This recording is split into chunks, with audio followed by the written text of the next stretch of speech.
Hi guys, welcome back to the channel. Hope you're all doing well. So, as I said, we're gonna have a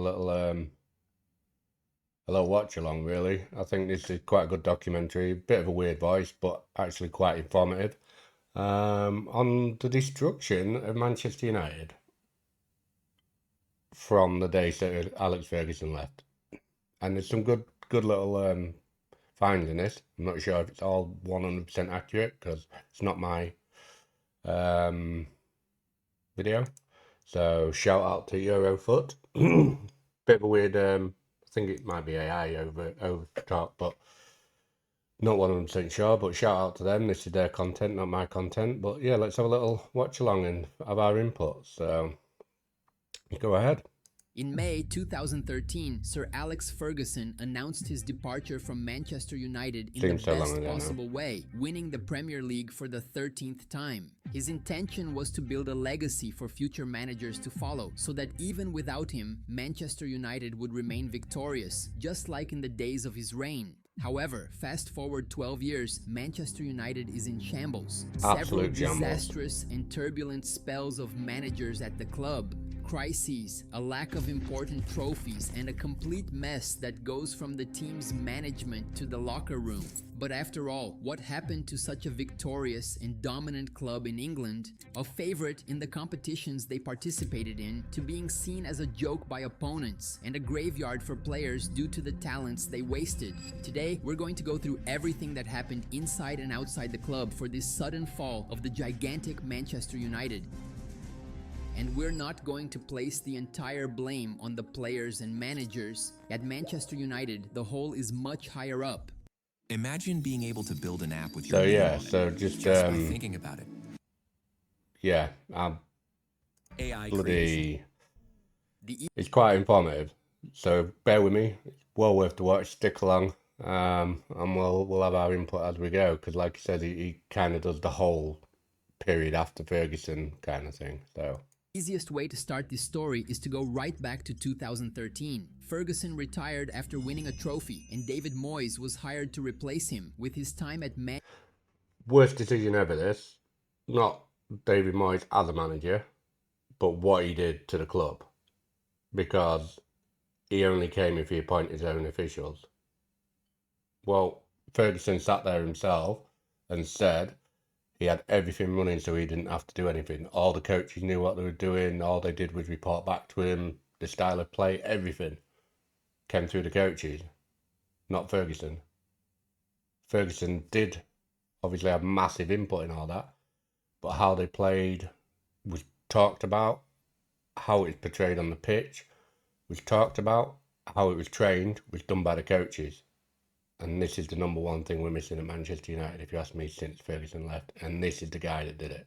United being the beginning of the disaster. However, if this is the easiest way to tell the story, it may not be the best. This is because it would be a disservice to everyone involved and would end up hiding the club's main and real problems during this period. To tell it properly, we must go back to 2005, when it all began with a horse. And I'm not kidding. With a long horse. time ago, Alex Ferguson became interested in breeding horses to be exploited in racing. And one of his best was Rock of Gibraltar, a chestnut stallion that won competitions and everything. Ferguson loved winning even with horses. It was crazy. It turns out this horse belonged to the pair John Magnier and J.P. McManus, very powerful Irish businessmen who at one point were friends with Ferguson and also acquired increasing shares in Manchester United itself. The problem was that at a certain point, a dispute arose over who actually owned the horse, Sir Alex or the duo. And so they entered into a legal battle, which also led to the businessmen trying to dismiss Ferguson as Manchester United's manager. After a period of conflicts, the Scottish manager's authority ultimately proved stronger. And so this Irish duo Crazy decided period. to jump ship and sell their shares in the club.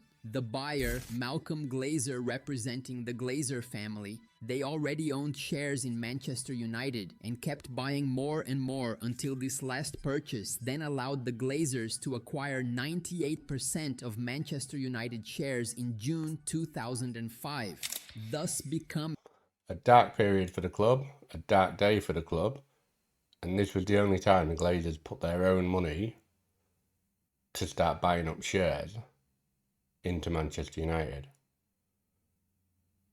After that, and that money didn't go to Manchester United, it bought the shares off other people, so it went to other people.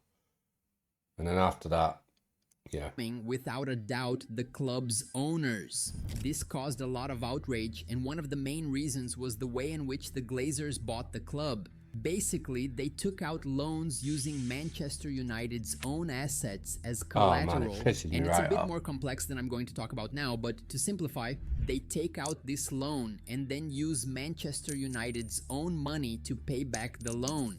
For better or worse, when a billionaire buys a club, they usually make efforts to pay off its debts. In Manchester United's case, the club was free of debt and was a business model for others. But from then on, it found itself in debt and having to pay for a loan that had been used to buy the club itself. In the eyes of the supporters, this is outrageous. And eventually, the club stopped paying off that loan and started paying dividends to the Glazer family themselves. And it is worth emphasizing that some of these practices are absolutely common in the business world when we are talking about companies that are here for exactly that, to make money. But in sports, things are different. Manchester United is not a publicly traded corporation full of soulless suits. On the contrary, Manchester United is the soul of millions of people in Manchester, in England, and around the world. When you use and abuse a football club, in a way, you are using and abusing the fans of that club, those who have supported the institution their entire lives. And the fans know it. From the first day of the takeover, Red Devils fans protested quite strongly against the new owners and the way in which the takeover was carried out. However, in football, there is something called success, and success comes before anything else and any other feeling.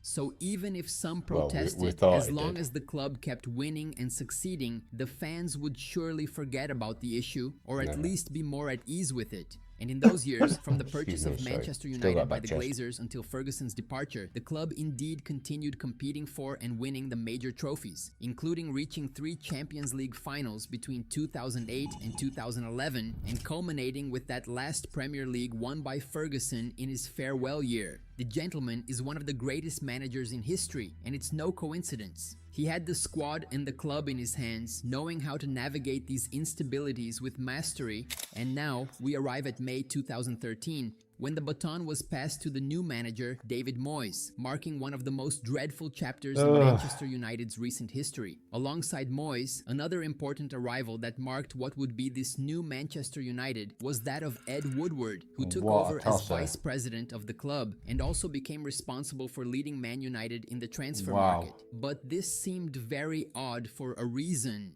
Ed had no experience in football. He is an accountant, and up until then, his experience had been on the financial side of the club, not dealing with players and transfers. So largely because of that, the first post-Ferguson window was a complete disaster. The idea was to bring in big-name reinforcements, so they tried to buy Gareth Bale, who was a star at Tottenham at the time, for much of the transfer window, but he ended up going to Real Madrid. Then they tried midfielder Thiago Alcantara, then at Barcelona, but he signed for Bayern Munich. Then they tried 3 times to sign Cesc Fabregas, but Barcelona were unyielding and Manchester United were left without the Spaniard. In the end, the first post-Ferguson transfer window closed, with just one signing, Fellaini. And fucking first post.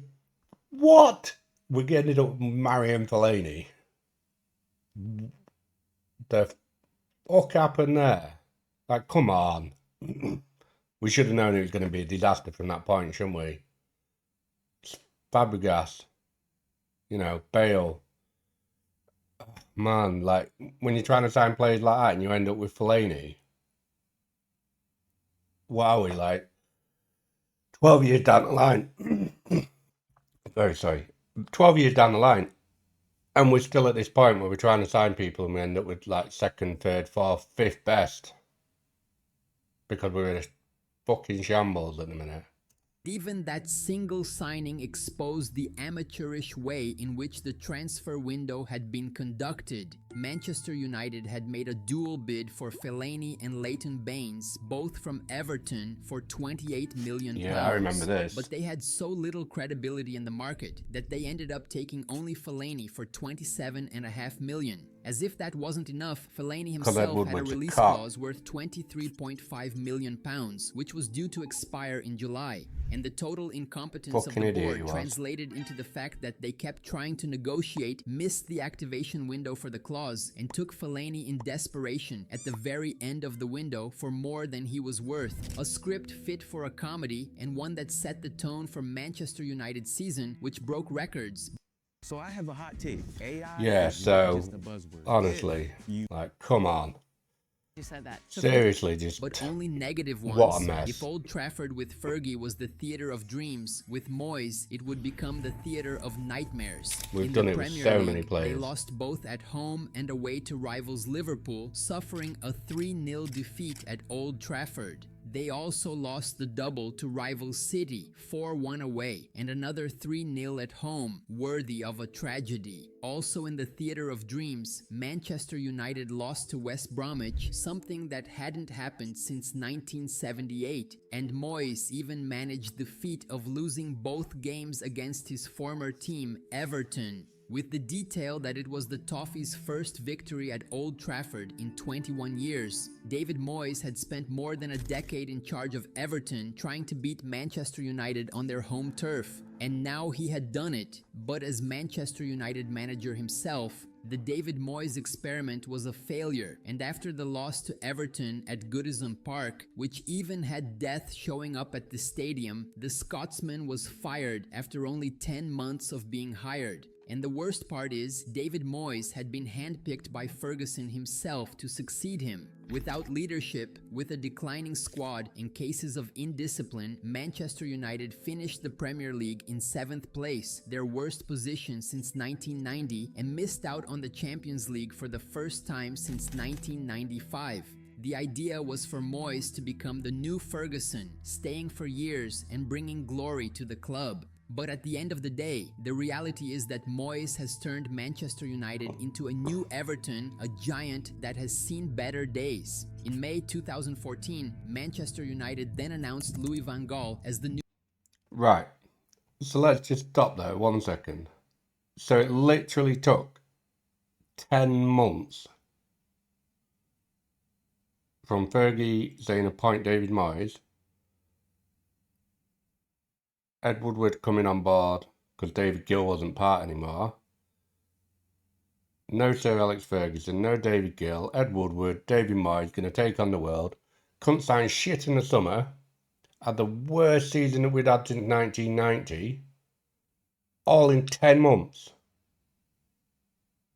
Where's the problem at then? I'll tell you the fucking problem. You've just got rid of all the coaching staff that was there for years. Loyal, hard-working staff. Man. And we've never recovered from that single point.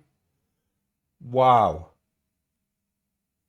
And then we got Van Gaal. New manager, the experienced Dutch manager, Another finally idiot. arrived with several reinforcements to try to stop this ship from sinking. Ander Herrera, Daily Blind, Radamel Falcão, and the big signing of the window, Angel Di Maria, who at the time became the most expensive signing to arrive in English football. But none of that worked. Laughing, mate, when he The was attacking contract. football that the fans got used to seeing with Alex Ferguson turned into the boring Manchester United, which played the this ball annoys on the me to defense watch. field at a sleepy pace that didn't always get results. Why did I Like suggest when watching this? modest MK Wow. Dons beat Man United 4-0 in the League Cup, with Will Griggs scoring 2 goals before even catching fire. And if you're old enough to remember Will Griggs on fire, leave it in the comments because he deserves it just for that goal with his chest. Even losing 3-0 to Everton, who was becoming a new kind of nemesis for Manchester United, a 4th place in the Premier League and the qualification for the Champions League was already an improvement compared to what had been David Moyes. And so Van Gaal was given another season in charge of the club. but the problems were already starting to appear. It's no secret that Van Gaal has always been a manager with a difficult temperament. He is a guy who in the past has fought with players like Rivaldo and several other guys who were also not at all kind when talking about him, and it was no different at Manchester United. After not meeting expectations, Di Maria was sold to PSG just one season after being the most expensive signing of the club, and he even went as far as to say that Van Gaal was the worst manager he had ever worked with. After the previous transfer market was a failure, Man United Sad. strengthened with more names like Schneiderlin, Marshall, Memphis, and even Schweinsteiger, in a strategy that seemed like Manchester United was shooting in all directions, with eventually none of these reinforcements giving the expected return. Schweinsteiger, by the way, came as an extremely experienced and successful player, but soon he was criticized by his own friend Van Gaal for not being at his best. In the Champions League, the team was eliminated in the group stage, and it was not even in one of the more difficult groups. In the Premier League, they finished 5th that season when Leicester won the championship. And the big surprise was winning the FA Cup against Crystal Palace. Yeah, so Leicester winning the Premiership the season that everybody else was shit, and we had Van Gaal and a group of shitty players and Lingard smashing it on Instagram for likes. Literally 3 seasons ruined. In extra time. But even with the title, Van Gaal falling on the pitch ended up becoming a premonition. And so he was fired at the end of the season 2 days after winning the FA Cup. And the worst part is that he went public and said the following. Nobody hears me because they don't want to hear it. A club as Manchester United has to win. That's the past. Imagine the Manchester United fan used to dominance in England and the glory days watching it all fall apart, and the new manager telling them that the new reality was that Man United was not a club to aim so high anymore. It was a red flag that something wasn't right, but was it the wrong manager? Manchester United tried stable 1. It failed. Boring 1, that didn't work either. And now he was trying to change its luck by hiring the special one, Jose Mourinho. The talk in the transfer market what went media something drama. like this. Memphis and Schneiderlin went out for much less than they cost, while the club spent a fortune to bring in players like Mkhitaryan, defender Bailey, and then the most expensive signing we can't in knock world them. football, They spent Paul money. Pogba. But even with all that money invested, the best signing ended up being a guy who came for free, a Ibrahimovic. veteran My man. Ibrahimovic, who started scoring goals and saved the team several times before getting injured, while some of the same problems from previous seasons returned. A defensive football that sometimes looked for simplistic solutions. For example, midfielder Fellaini, who often came off the bench to enter the game at the end as a tall forward to try to score goals with his head, Yep. and he managed to succeed many times. That season, Manchester United lost again to City at home and suffered a crushing 4-0 defeat on Mourinho's return to Stamford Bridge, finishing the Premier League in 6th place. But the situation was not worse thanks to the Europa League. Manchester United kept advancing and advancing until they defeated Ajax in the final, finally winning an important trophy again. They had already won the League Cup in the same season Europa with a League goal not from important, but it gets Ibrahimovic you at the into the last Champions minute, League. which is considered the smallest trophy in England. A Europa League and a League Cup might be enough for other clubs, but for the giant that is Manchester United, it certainly wasn't. And for the next season, the old management problems started appearing again. With Bailey's many injuries, Mourinho wanted a defender. At a certain point, Van Dijk was very close to the I don't Red know if I Devils, can watch but all the this. It's management preferred to devastating. save money. And instead of bringing the solution, which was Virgil van Dijk, they settled for Victor Lindelof. Other sources say it was Mourinho himself at the time who rejected Van Dijk, saying he didn't need anyone for the position, only to later go back and ask for a defender. Amid the confusion and all the rumors, obviously the biggest loser was Manchester United itself, which missed out on signing someone who would later prove to be one of the best defenders of the last 10 years. So Virgil's good. And he's been solid for Liverpool. I'm not going to deny that. And he has been a decent defender. But just going to that point there, how did we end up losing Virgil because Mourinho said no? Yeah, all the managers say the club buys who they want and they have to deal with it. It's really confused me. The idea was that Manchester United was in a complicated situation, buried in debt since the Glazers' takeover, and thus had to save on signings. Apparently, they didn't have the money for a top defender like Van Dijk back then, but they had nearly £90 million to spend on Lukaku and to hire Alexis Sanchez, making him the highest paid player in the Premier League at the time. Put simply, the club had money, it was just being severely misspent. And today we can see more clearly that these guys didn't succeed at Manchester United. And maybe it's easy to say now. Back then, they were indeed major signings and generated a lot of expectations. However, even so, one of them is very emblematic because Alexis Sanchez was one of the best players at Arsenal, went to Manchester United with great expectations, but even revealed that he regretted signing with the club the moment he first stepped into the training center. This proper infuriates me. Like, how? How can we get this bad? Many things. How can a player come from Arsenal and instantly regret it? We're meant to be one of the best teams in the world. We're Manchester United. And I think that after the training, I went home and said to my family, said to my representative, "Can't you cancel the contract to return to Arsenal?" And they started laughing, and I said, "Something's not right. Something doesn't feel good to me." Imagine what the atmosphere must be like inside Manchester United if the guy who just... Imagine a player like Alexis Sanchez coming to Manchester United after this career that he'd had, and after one training session, had that view. This is what I'm saying. The club culture, the coaching, everything that's going on behind the scenes, that's what's wrong. Arrived to be the highest paid player in the league, was introduced with fanfare, and as soon as he left his first day of work, he had a bitter taste in his mouth with the feeling that something was not quite right. In the Premier League, Manchester United had their best campaign in years, starting off by crushing their rivals and finishing in second place, but trailing far behind the winner City by 19 points. So calling it a title fight would be an exaggeration, even though it was that unstoppable City team that scored 100 points on the table. In the Champions League, this time they advanced past the group stage, but were soon knocked out in the round of 16 by Sevilla in yet another disappointing defeat at Old Trafford. If the stadium had that magic in big decisions, in big games with Mr. Alex Ferguson since he left, that magic has also disappeared, and to make matters worse, new relationship problems have arisen. Mourinho and Pogba had a disagreement during a training session, yet another example of how the atmosphere inside was terrible. And then the classic Jose Mourinho showed up at the beginning of the 2018-2019 season in a 3-0 defeat to Tottenham, once again at Old Trafford. Mourinho was about to go crazy, and in a press conference, he left that famous and mysterious message before leaving. Now, just to finish, do you know what was the result? 3-0. Do you know what this means? 3-0. But also mean 3 premierships, and I won more premierships alone than the other 19 Had a managers. meltdown, didn't he? 3 for me and 2 for them.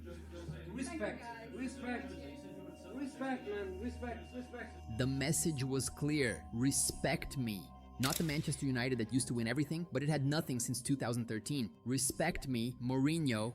It was clearly a break with the club, in a way, because Mourinho, before defending Manchester United, publicly defended himself, and for his defense, he used his 3 Premier League titles, none of which were won by the Red Devils. And with the situation getting worse, what everyone could imagine happened. In December of 2018, in the middle of the season and far from the top positions in the table, Jose Mourinho was yet another manager sacked by Manchester United. But to end the season, what was supposed to be a temporary measure ended up bringing Manchester United the first spark of hope in a long time. The arrival of Ole Gunnar Solskjaer as interim manager was a tremendous success. He was an important player for Manchester United in the past, scoring the winning goal in the Champions League in 1999. So his connection with the club helped a lot during this turbulent time. The debut with a 5-1 victory over Cardiff also marked the first time Man United scored 5 goals in the Premier League since Ferguson's last game. So this beginning gave a lot of moral support to his work, and unlike his predecessors, the record started to be positive.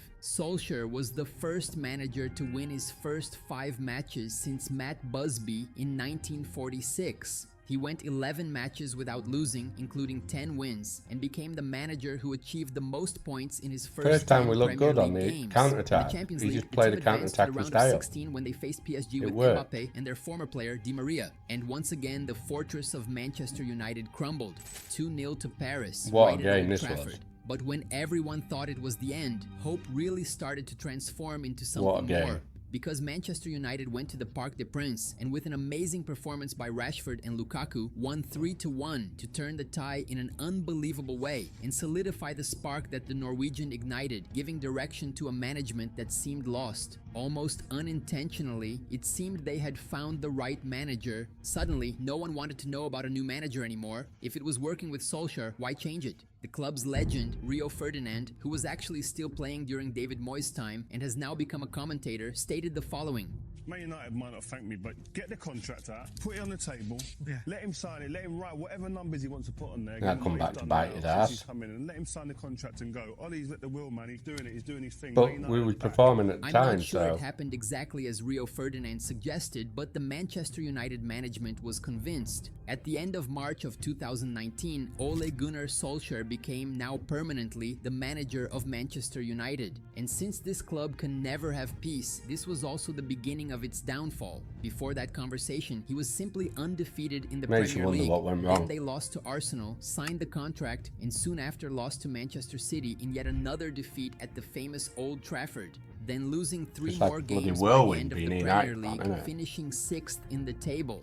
One of those games, guess what? A 4-0 for Everton at Goodison Park. The guys just started to hate Manchester United and became one of the biggest tormentors of the Red Devils after Moyes went there. In the Champions League, that incredible comeback against PSG was in vain because they were already eliminated in the Banged out quarterfinals by after 2 Barcelona. defeats against Barcelona. Anyway, for the 2019-2020 season, Solskjaer received a major reinforcement in the hope of solving the problems in defense. Harry Maguire signed for Manchester United for £80 million, 80 million? becoming the world's most expensive defender at the time. The beginning of that season was not the best, but especially with the arrival of Bruno Fernandes already in the middle of the journey, at the beginning of the year Probably one of the 2020, Man United managed to signings we've pull off had a great run towards the end and finish the Premier League in 12 third years. place. Consistency was Easy. rare, but for Yeah. the 2020-21st season, 80 Manchester million United for stuck with the Maguire. same manager. So Solskjaer was already heading into his third season, even though the first one was only half a season, and this, once again, was full of ups and downs. Lows, because it just starts with a humiliating 6-1 defeat to Tottenham, once again, right at Old Trafford.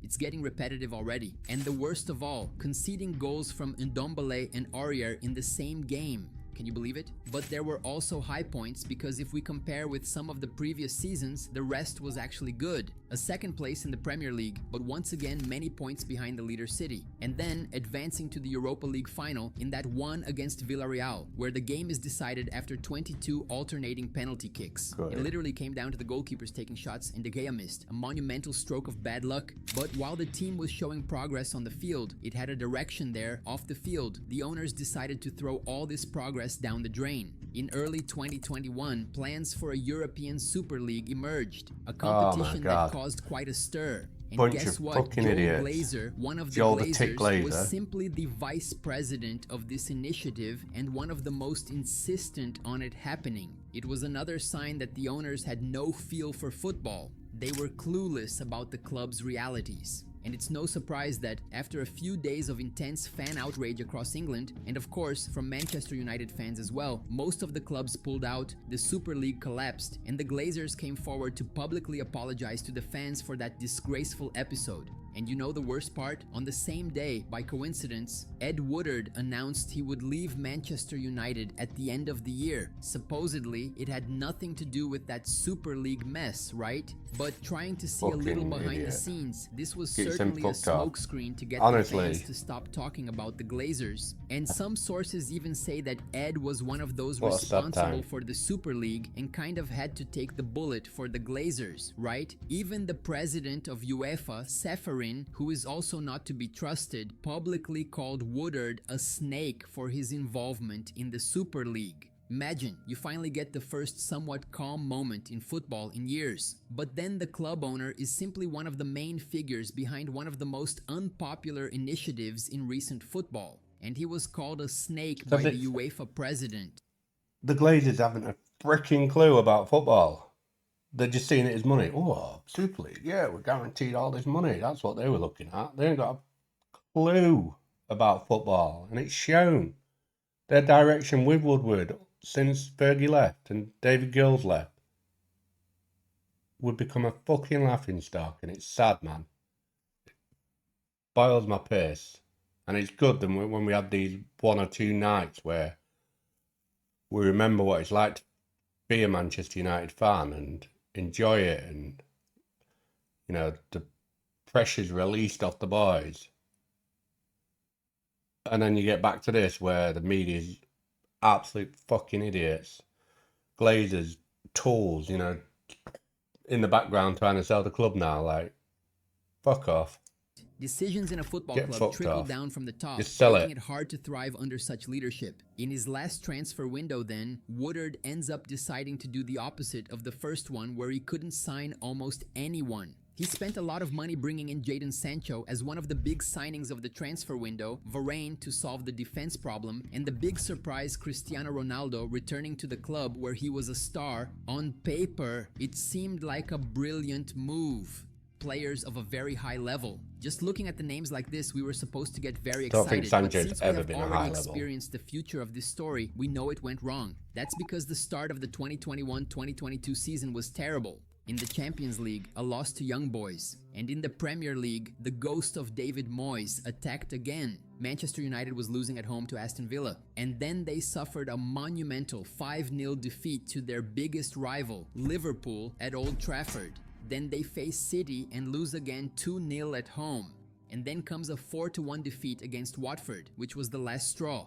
There was no way. Solskjaer's fire had been extinguished a long time ago. And if he was at the wheel, it seems like Manchester United's car was on its way to the wall again. Even Rio Ferdinand, who had argued that Man United should pay anything to keep him as manager, turned against Solskjaer and demanded his resignation. And so the Norwegian was yet another person fired from the Manchester United's technical command. From then on, Manchester United has a break, a pause, so to speak, Absolute because the club chaos. closed a deal with Erik ten Hag to take charge. However, he would only arrive at the end of the season. So until then, he would stay at Ajax and Man United would have to look for an interim manager. The chosen one was Ralf Rangnick. And the idea was that he, an experienced manager who had also played a significant role as director of the Red Bull Group, would help out until the Dutchman arrived and then take a consultant role at the club. Additionally, Richard Arnold became the new CEO to replace Ed Woodard in the executive position. Absolute But crock of just like shit as Woodard, well. he had no direct experience with clue. the football side. He was a guy who worked in the commercial part of the club. So the idea even seemed to make sense. Ralf Rangnick arrived as an experienced guy to deal with the transfer market and squad building, while Arnold focused more on the bureaucratic part.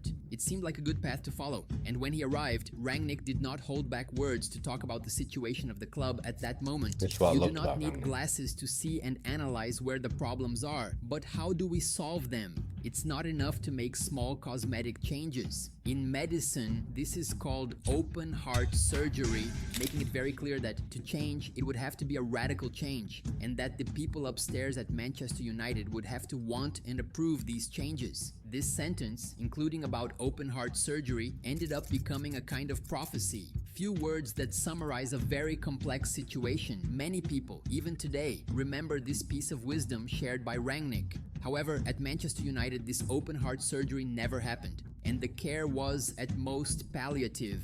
Eliminated in the round of 16 in the Champions League and dropping out early in the National Cups, the squad was apparently divided. The team was a mess, and Rangnick couldn't implement his well-known intense pressing style. This led to an extremely bitter end to the season with more humiliations. 4-1 for City, 4-0 for Liverpool. So here's one for you. How can we not implement pressing football at Man United? And a 4-0 for Brighton, I don't which was think I'm the gonna watch final all of blow this, to but- wreck Ralph. Fired with the team in 6th place in the Premier League. And you know that future consultant position he was going to take on? That was completely forgotten, and the club was left without someone experienced in this area to give advice to the board itself, which was once again lost. Without open heart surgery, Manchester United was still breathing, but supported by machines. After an extremely successful era at Ajax, including that famous Champions League campaign where they We all defeated know Real what happened Madrid with and Ten Hag. everything, Erik Ten Hag arrived with And the much problems were fanfare at already in Manchester place by the United. time he And got if the here. strategy up to that point had been more established, experienced names, or those who had a connection with the club, the arrival of Ten Hag was a break from this pattern in the search for a promising manager of the new generation, a modern guy who could finally take the club into the future. And indeed, Ten Hag took the club somewhere, but it wasn't to the future. That's because he managed to outperform his predecessors and lost the first 2 games of the season, including a 4-0 defeat to Brentford, which was so bad that he cut the players' day off and made them run 8 miles in training. In the short term, it worked, with victories over Liverpool and Arsenal, but a 6-3 defeat against Manchester City made it clear that there were still many issues to be resolved. And while discipline could be considered a strong point, not everyone thought the same. Cristiano Ronaldo was very unhappy about frequently being left out of the starting lineup and even expressed his problem with the manager in an interview he gave just before the 2022 World Cup, saying he didn't respect Ten Hag and that the club hierarchy was pushing him away from Manchester United. What an Cristiano interview. Ronaldo's second Well worth a stint at watch the club, if where he you've was never once watched. idolized, ended on a very sour note. Instead of enhancing his legendary status, it significantly tarnished and poisoned the relationship. With Cristiano leaving, Ten Hag managed to create the atmosphere in the team and club that he desired, or closer. And Man United even managed to win the League Cup and reach the final of the FA Cup. But one particular match left a terrible taste for this year. Man United lost 7-0 against their biggest rival Liverpool, in the biggest defeat this rivalry has ever seen in history. And it's the biggest rivalry in England. Imagine Grêmio losing 7-0 to Inter, or Real Madrid losing 7-0 to Barcelona, or Boca losing 7-0 to River. It was the first major negative record for Ten Hag at the helm of Manchester United. I don't know how much more of this I can just the watch. It's first one, absolutely the worst driving would me come nuts. later. With third But place we've in got the the gist Premier of the League story, and the haven't League we? Cup won, Ten Hag was given another opportunity to I'm going to have to leave it there because this is driving me bonkers, man. But it's a good watch. I mean, great little documentary put together. But yeah, it just gives you a little insight of where it all went wrong in them first years. And where it went wrong in them first years, we all know. David Moyes absolutely ripped the heart and soul out of Manchester United.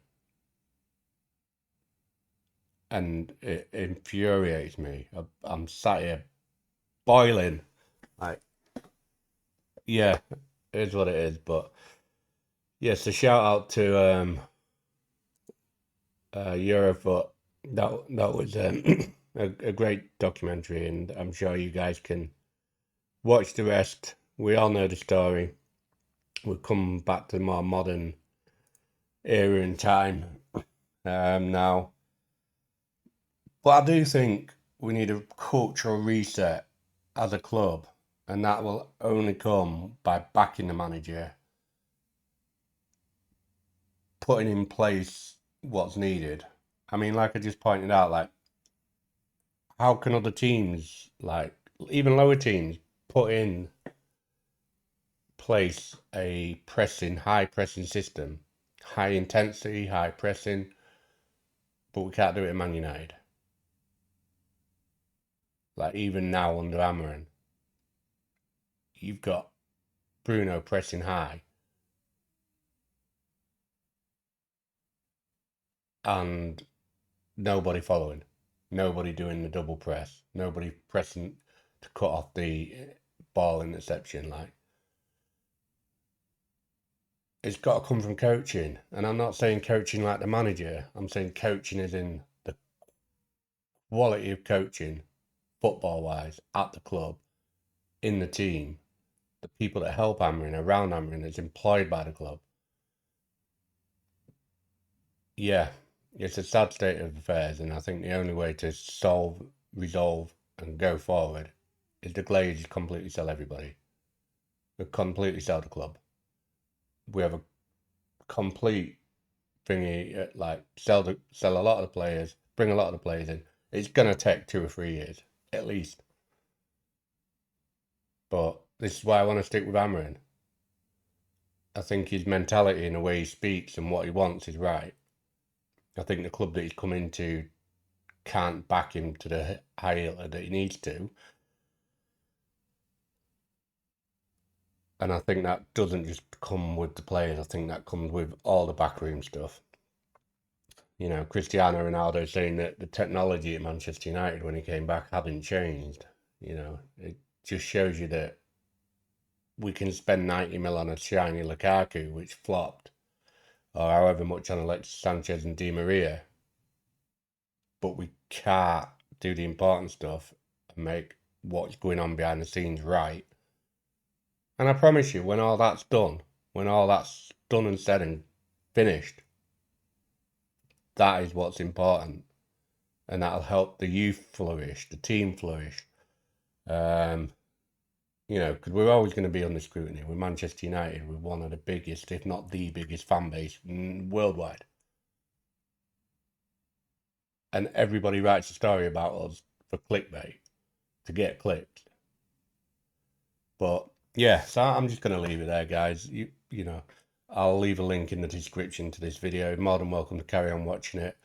I just thought we'd watch that up to Ten Hag, really, because, you know, we all wanted to know where it went wrong, and I believe that says it. You know, we've spent vast amount of money on idiots that come into the club that, well, I'll not say idiots, but vast amount of money on flops that have come into the club and rather than just carry on working hard have got into the new culture that we've created.